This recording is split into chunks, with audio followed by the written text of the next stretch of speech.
Hoje pretendo discutir uma questão que envolve famílias, né, que é a manipulação familiar ou a manipulação parental, né? O que seria essa manipulação? Seria quando um pai, uma mãe ou os parentes, a gente pode falar também de uma manipulação mais presente no conjunto familiar, tios, avós, ou no sistema familiar todo, né?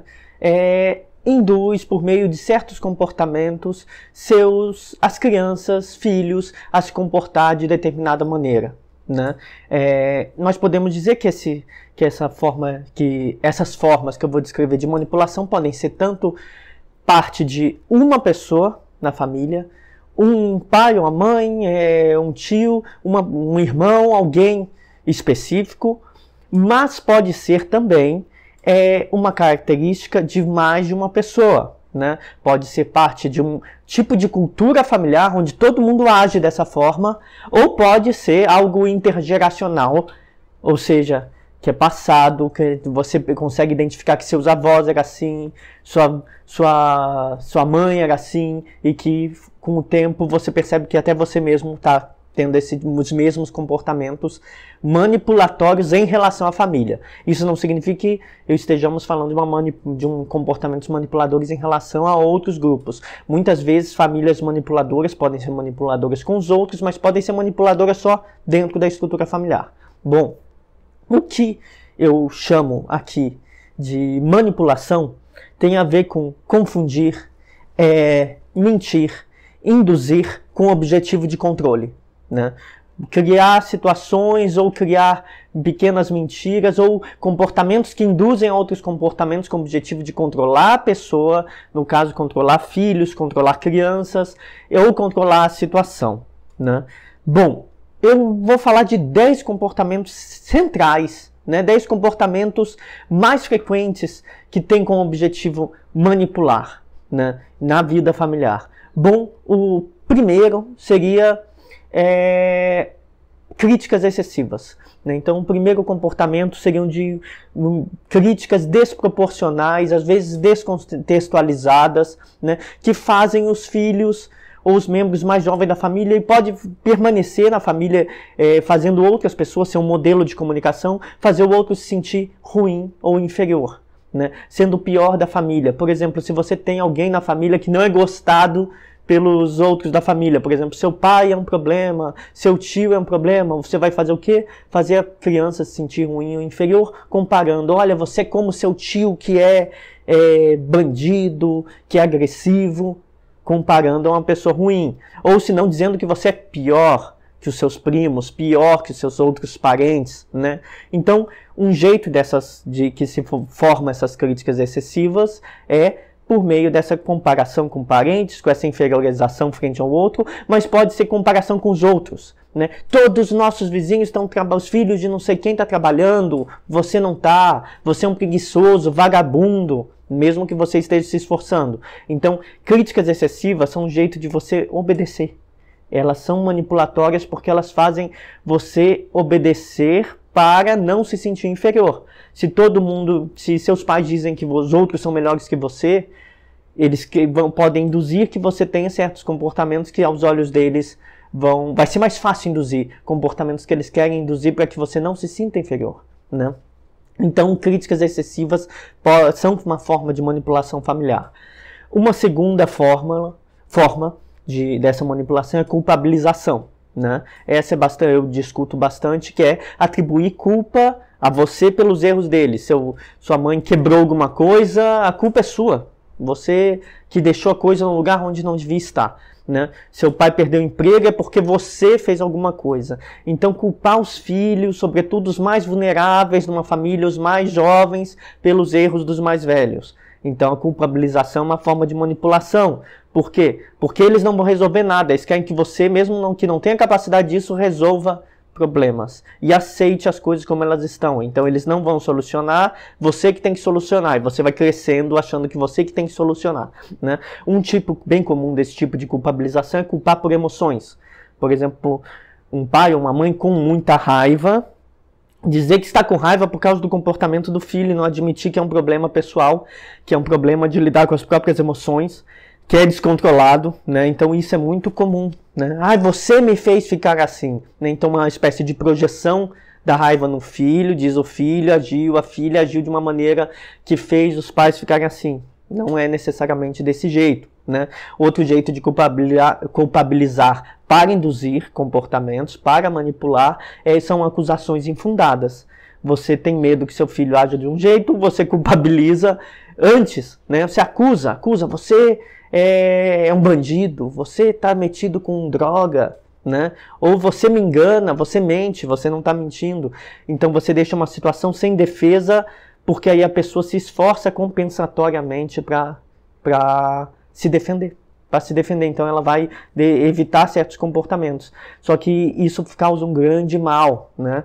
Porque a pessoa vai ter um sentimento perene de culpa, críticas excessivas vai fazer a pessoa ter uma autoestima horrível, uma autoestima baixa, né?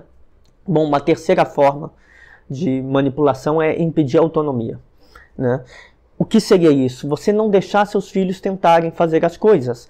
Pais superprotetores, de certa forma, mantêm os filhos sob sua proteção e fazendo tudo por eles. É uma forma de manipulação, porque você não está deixando eles desenvolverem autonomia, né? Então você faz tudo por eles, se eles tentam fazer por eles próprios, você não apoia, você diz que está errado, deixa eu fazer aqui, você faz tudo errado, né? Então você acaba impedindo o desenvolvimento dos filhos, né? Então parece que não é intencional, né? Mas tem a ver com não querer que eles tenham uma vida independente, né? Então você fazer tudo pelos seus filhos tem um nível, que é contribuir para o desenvolvimento, que é positivo, né? Que é quando você contribui para o desenvolvimento deles, para a independência futura deles como adultos. Mas o fazer tudo para eles estarem sob controle é diferente, né? Isso tem a ver com o quarto ponto, o quarto tipo de manipulação familiar, que são mensagens contraditórias. Eu tenho um vídeo sobre isso, sobre estímulos contraditórios em famílias abusivas, né? O que seria uma mensagem contraditória? É você dizer, você tem que trabalhar, e você sabota seus filhos quando seus filhos vão procurar emprego, né? Você diz, você tem que trabalhar. Ou você vai dizer, quando você trabalhar, você pode questionar o que eu faço nessa casa. Até então você me obedece. Aí seu filho resolve procurar emprego e você começa a criticar. Fala que o emprego é uma porcaria, que o salário é ruim, que é melhor não trabalhar, que está sabotando a vida dele, que devia estar estudando, sendo que você mandou trabalhar, né? Tem a ver com impedir a autonomia, as duas coisas estão ligadas, tá? As mensagens contraditórias têm a ver com mais ou menos o seguinte: busque sua independência, mas que aí você está livre e pode fazer o que você quiser. Mas quando a pessoa busca independência, você não aceita, né? Então, pais manipuladores, uma família manipuladora vai fazer isso. Vai dizer, olha, você vai ser livre quando você buscar sua independência. Quando você tiver sua independência, aí você tem ou busca e você não é livre. Você é desvalorizado por isso, não vai ser aceita pela sua família, as coisas não vão mudar, né? Então, impedir a autonomia e dar esses estímulos, essas mensagens contraditórias caminham juntos, né? Um quinto tipo de manipulação familiar, mais, digamos, óbvia, são as mentiras, as omissões, né? Negar eventos. Você, por exemplo, pai, uma mãe, obviamente fez uma coisa que você viu acontecer. Ela acha que uma criança, isso aliás é uma coisa que eu preciso comentar nesse vídeo, muitos de nós achamos que uma criança pequena não vai lembrar das coisas, ou que a gente pode mentir para uma criança pequena e a criança vai aceitar a nossa mentira, e ela lembra das coisas e ela não vai aceitar bem a nossa mentira, como a gente acha que mentir não é educar. Por exemplo, se uma pessoa, não uma criança tão pequena, vamos pensar uma criança de 9, 10 anos, você acha que você fez algo na frente da criança, depois você diz que não fez, ela não vai lembrar? Ela vai lembrar, minha mãe mentiu pra mim, meu pai mentiu pra mim, meu avô mentiu pra mim, e vai ficar pensando nisso, isso mina aos poucos a confiança não só em você, mas nas pessoas próximas. Ela vai começar a ser desconfiada, as pessoas mentem pra mim e acham que podem me enganar. Você pode estar desenvolvendo um tipo de pensamento paranoide no seu filho, né? Então, às vezes, pais fazem isso até para proteger os filhos, mas o que eles acabam criando é desconfiança, incapacidade de confiar nas pessoas mais próximas, né? Então uma desconfiança perene, pode virar até paranoia isso, ou pode ser uma pessoa totalmente insegura nos relacionamentos que não confia em ninguém, né? Então não minimizem os efeitos de comportamentos numa criança. As crianças aprendem muito mais do que a gente tem dificuldade para aprender as coisas quando fica adulto. Uma criança que é educada em 3 línguas, ela vai saber falar as 3 línguas. A gente, para aprender 3 línguas, demora anos. Então, uma criança vai aprender tudo muito rápido, né? Então, mentiras e omissões são um problema. Porque se a criança viu e você nega, você está tentando manipular. Só que as consequências disso é criar desconfiança, né? Então, a manipulação causa danos, né?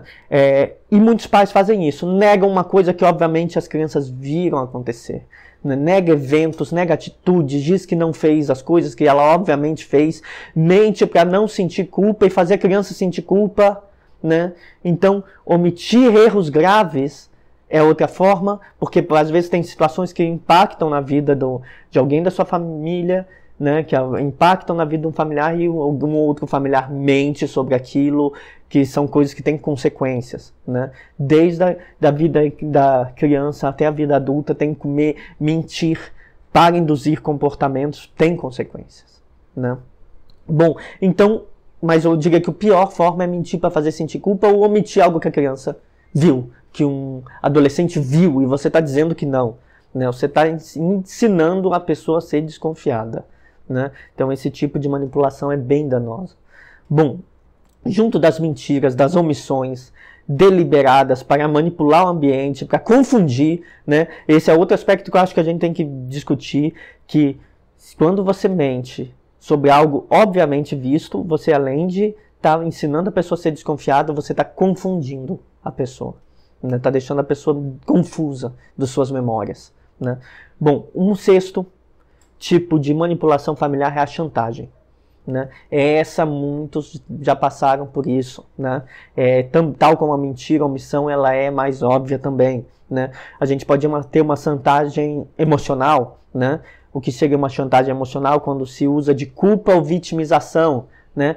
Ah, você fez isso, olha o que você está fazendo, eu nunca passei por algo tão horrível em minha vida, né? Criar um drama.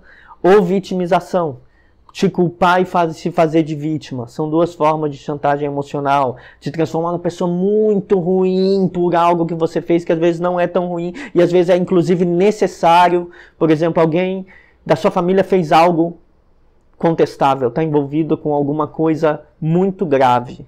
Por exemplo, algum tipo de dívida, está envolvido com crime, e você descobre. Ou fez mal para alguém, você descobre, aí a pessoa faz chantagem emocional, te culpando para você se sentir mal se você revelar, sendo que é algo que você deveria revelar de acordo com o que você acredita e com o que seria melhor para as pessoas próximas.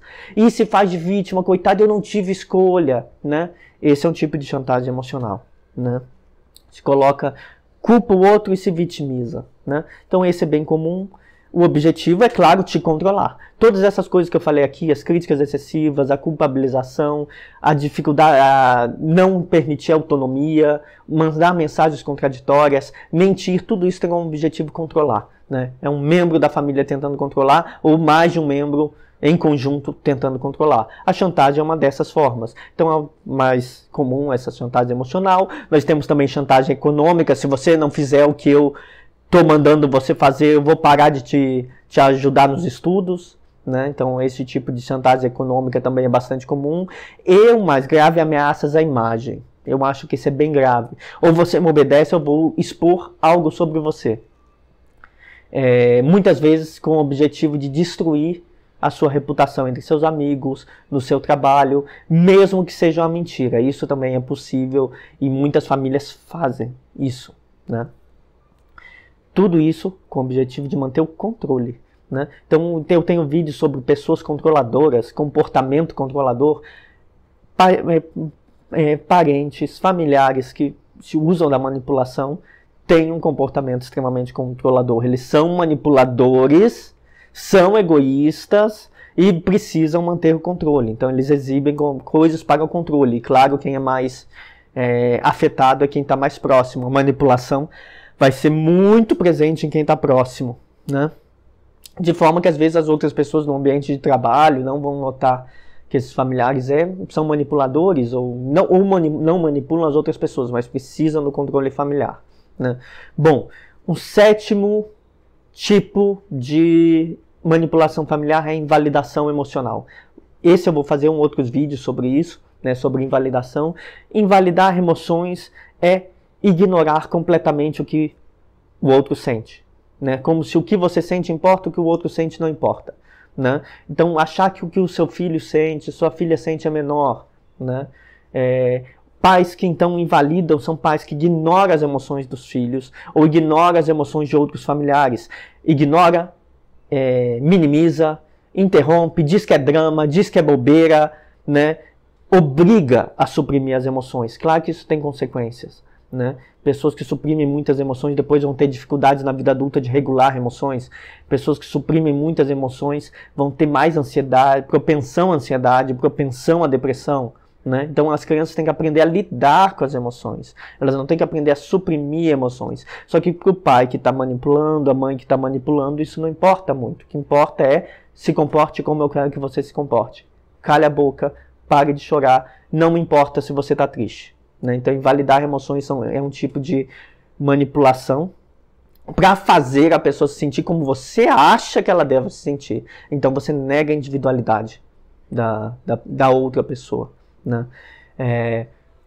Invalidar emoções tem a ver com outra coisa. Então, indo ao oitavo tipo de manipulação familiar, ao afeto condicional. O que é o afeto condicional? É você se aproximar, dar carinho, gratificar quando obedece. Mas quando não obedece, você ignora. Você não gostou de nada, você trata como se a pessoa não existisse, como se ela não fosse relevante. E se a pessoa insistir num comportamento que você não gosta, pune em excesso. Então, familiares que muitas vezes têm um comportamento dúbio, né? Que são muito grudados, muito bondosos, algumas vezes, dão presentes e depois punem com violência ou ignorando por dias, né? Esse tipo de coisa é o afeto condicional. Significa, ou você cede à minha tentativa de induzir que você se comporte como eu acho que deve ser, mesmo que isso faça mal para você. Isso também é outra coisa que a gente tem que tirar um mito, que nossos pais querem nosso bem. Não, nossos pais querem o que eles querem.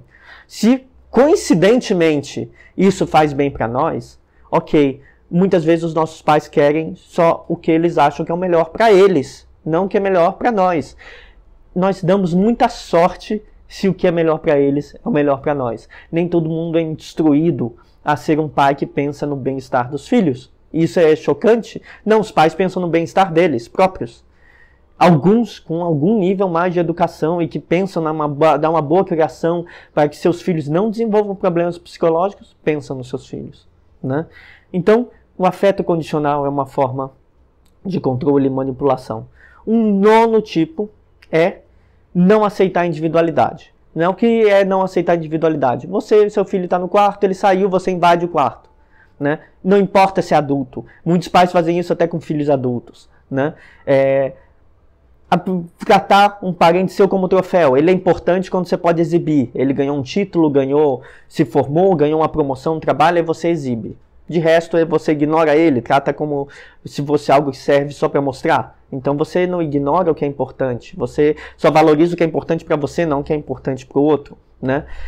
Achar que eles devem fazer o que é melhor para você e não o que é melhor para eles. Se você acha que é mais exibível, né, um pai manipulador, uma mãe manipuladora, acha que vai exibir mais se o filho fizer tal profissão, ela diz, você vai fazer isso. Então você está obrigando a fazer algo que nega a individualidade, as coisas que a pessoa gosta, para ser algo que você gosta, que você quer mostrar para os outros, né? Então, normalmente os pais que não aceitam a individualidade dos filhos vão negar a autonomia deles. De que forma? Punindo quando não obedecem. Por exemplo, você é um pai que quer que seu filho faça direito ou medicina. Seu filho resolve fazer, vamos supor, comunicação. Ele vai fazer jornalismo. Você acha que não é uma profissão decente? O que você vai fazer? Punir. Não vou te te ajudar, não vou, mesmo que tenha uma boa condição de vida, ou para de falar com seu filho, ou grita com seu filho, né? Então o que você está fazendo? Não aceitando a individualidade, mesmo que isso cause danos ao outro, né? Então, não aceitar e punir é uma forma de controle. Claro, isso é um controle óbvio, né? Tem a ver com chantagem emocional, tem a ver com chantagem econômica, é um controle bem óbvio. Um 10º e último tipo de manipulação familiar é a manipulação ambiental social. A gente pode notar isso, essa é mais difícil, talvez seja mais imperceptível. É a indução de uma imagem boa de pública, né? Pais que pagam na internet com fotos no Instagram de pai perfeito, a mãe perfeita, né? Que publicamente são ótimos, felizes, mas na vida privada não são tão bons assim, né? O que eles estão criando? Uma manipulação do ambiente. O que significa? Eles fazem as pessoas que eles convivem uma manipulação social, acreditarem que eles são bons pais. Aí essas pessoas dizem para seus filhos, seus pais são ótimos. Então os pais podem fazer qualquer coisa porque eles são ótimos, e se você não aceita, você que é ruim, né? Então a manipulação ambiental, a manipulação social é a mais cruel e a mais difícil de ser notada, porque é típico dos pais que são agressivos dentro de casa, mas criam uma imagem pública para poderem, pela imagem pública, justificar suas ações para seus filhos. Olha, eu faço isso pelo seu bem, olha só como todos concordam que eu sou um bom pai, né? Como eu sou uma boa mãe, veja só, todo mundo acha que eu sou uma boa mãe, mas você não me respeita, meu filho. Então, fazer a pessoa se sentir ruim, né? Então, essa manipulação ambiental social tem o objetivo também de induzir comportamentos, fazendo o filho se sentir ruim. Todas essas coisas, né? Falei de várias coisas aqui, de 10 comportamentos de manipulação familiar, e todos eles têm isso, de se sentir ruim, se sentir menor, se sentir culpado, sentir emoções negativas para ou fazer o que os pais querem, né? O problema de todos esses comportamentos é que eles têm consequências, né? Uma pessoa manipulada durante a infância, a adolescência, a vida adulta, ela vai se sentir insegura, ela vai ter baixa autoestima, ela vai ter baixa autoconfiança, ter vai ter mais ansiedade, mais depressão e propensão a desenvolver problemas relativos à ansiedade e depressão, né? Porque ela vai ter uma ansiedade perene do que esperar das pessoas, porque os outros manipularam elas, então ela vai ter mais dificuldade social, ela vai ter dificuldade de lidar com críticas, e na vida adulta a gente tem que lidar com críticas, então ela vai ter maior propensão a entrar em depressão quando ela tiver que lidar com dilemas, com críticas, né? Então a manipulação familiar tem consequências também, né? Elas evidenciam que familiares que precisam controlar seus filhos, controlar seus parentes, mas elas trazem consequências porque elas usam o controle, elas controlam por meio de emoções negativas, induzindo culpa, induzindo medo, induzindo tristeza, né? Então as consequências de induzir culpa, tristeza, medo não são positivas, né? Então, e nesse vídeo eu tentei falar disso, apresentar um panorama para podermos ter uma clareza maior do que é esse tipo de manipulação.